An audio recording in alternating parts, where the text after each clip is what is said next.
തെരഞ്ഞെടുപ്പിന് മുൻപുള്ള അവസാന നിയമസഭാ സമ്മേളനം ഇന്നു മുതൽ തുടക്കമാവുക. നയപ്രഖ്യാപന പ്രസംഗത്തോടെ ജനപ്രിയ പ്രഖ്യാപനങ്ങൾക്ക് സാധ്യത. കേന്ദ്രത്തിനെതിരായ പരാമർശങ്ങൾ ഗവർണർ വായിക്കാതെ ഒഴിവാക്കിയേക്കും. സ്വർണ്ണക്കൊള്ളയും രാഹുൽ മാങ്കൂട്ടവും വർഗീയ പരാമർശ വിവാദങ്ങളും സമ്മേളനത്തിൽ ചർച്ചയാകും.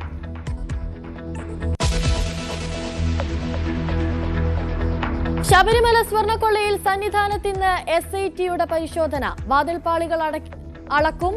പഴയ വാതിലിന്റെയും പ്രഭാമണ്ഡലത്തിന്റെയും ശാസ്ത്രീയ പരിശോധന നടത്താനും അന്വേഷണ സംഘം. ഉണ്ണികൃഷ്ണൻ പോറ്റിയുടെ ജാമ്യാപേക്ഷ ഇന്ന് കൊല്ലം വിജിലൻസ് കോടതിയിൽ.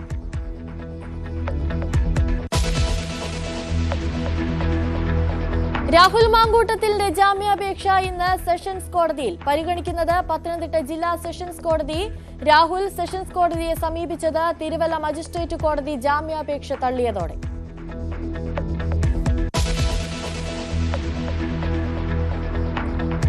മാനഹാനിയെ തുടർന്ന് കോഴിക്കോട് സ്വദേശി ജീവനൊടുക്കിയ കേസിലെ പ്രതിയായ യുവതി ഒളിവിൽ. വടകര സ്വദേശിനി ഷിംജിതയുടെ മൊബൈൽ കണ്ട